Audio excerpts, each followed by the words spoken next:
Okay, let's talk about muzzles. Sometimes they're necessary. We really prefer not to use them. We don't like dogs that are constantly pawing at their face trying to get the thing off. So if you are about to begin training with us and we have required that you bring a muzzle, we want you to be familiar with how it fits. We want your dog acclimated to it. We want your dog to be able to eat from it, drink water from it. So we don't spend the first lesson just fighting, trying to get the thing on. So a little bit about the particular muzzles that we like to work with, okay? We like the Baskerville brand basket style muzzles, all right? So this is gonna go over the snout here. And then this wraps up back behind the ears. And now this is gonna be underneath the chin or on the neck. You're actually gonna run a standard flat collar through this. All right, so that's one of the most important things. And when clients start with us and they show up and whether they have experimented with it, at least try to get the dog accustomed to it, right? They're missing this flat buckle collar being placed through the loop. Okay, so this is one of the most important things. This is going to anchor it down. You can imagine, and I'll show you with my own dog here shortly. This is, if you can imagine, this goes around the neck. Okay, the head then goes through. Here is the snout. Ears are on top. This is going to wrap this way. And now this goes on top of the bridge of the nose and it's going to clip down to one of the straps. All right, now if you look, this is flexible, okay? Now, you also, we don't do it very often, but you also can put this in boiling water until it softens up even more, and you can form fit it to your particular dog. But measure, you know, this is a size 4. We find this is a pretty common size. My dog is a German short-haired pointer. She's in the 55-pound range. You're going to have to go a bit bigger, maybe a 5 or a 6 for, say, German Shepherd, Malinois, a Husky, Golden Retriever. Something like a Beagle, you'll be in the size 3 or size 2. When you order these, because we don't stock them, just measure well, okay? They're going to ask you to measure across the bridge of the nose, the entire length of the snout, starting here under the neck, and then all the way out through. And the circumference of the snout itself. All right, so, and they're not expensive. You're talking $15, $20. Offers us a bit of protection, and when we can take it off during training, we're going to take it off. I really prefer not to use them, but we have to be safe. This year alone, I think I've been bit 3 or 4 times. Torn pockets off, going after a thigh, hand, things of that nature. So just gotten to the point where even though I don't prefer to use them, we're going to use them for safety. And when we can take them off, when we think that the dog is relaxed and we have an understanding of behavior that's allowed and not allowed, then we can remove it, you know, but we want everybody to be safe. So let's get started. I'll put one on my dog. I'll show you how to introduce a little bit of food. All right, get a little bit of food. Let's do a cheat here. Nope. Get a little bit of food, cup it in your hand, place it on the open edge of the basket style muzzle, right? No cheating. Here.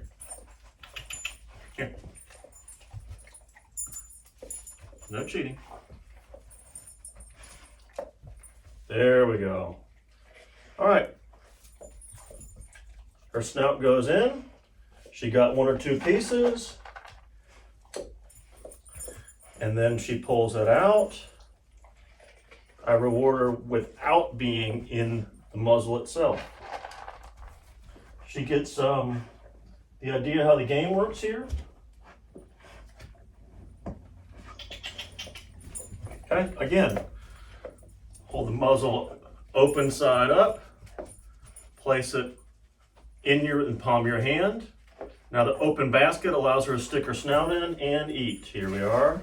Yes. Yes. Okay, I'm saying the word yes because it is being released from my hand. She's done a good job. I've marked it. That's marker training. If you want to say something like this, right? Okay, muzzle up. Yes.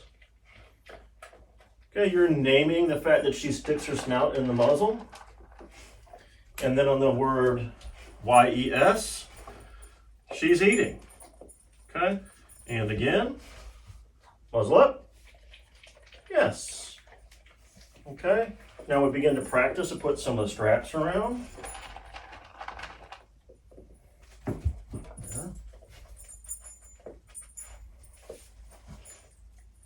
Muzzle up. Yes.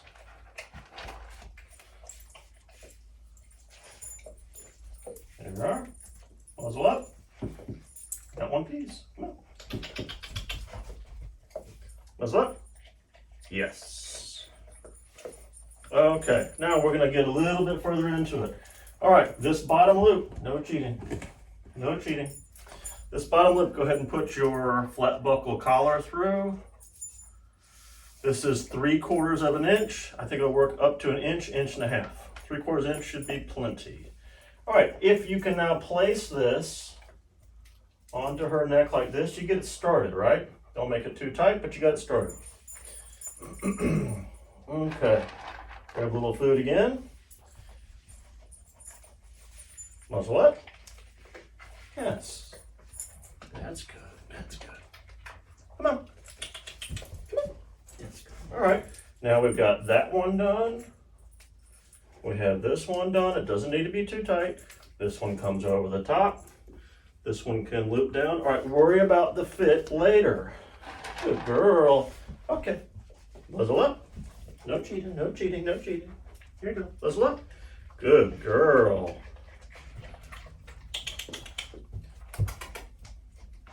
There you go. Muzzle up. And this is pretty common. Like I said, it's the first time she's ever worn this muzzle. All right. Now, we need to get it cinched up. If you can put food on the ground or in thick grass, that allows her what? She's now investigating the food. She can push her muzzle down.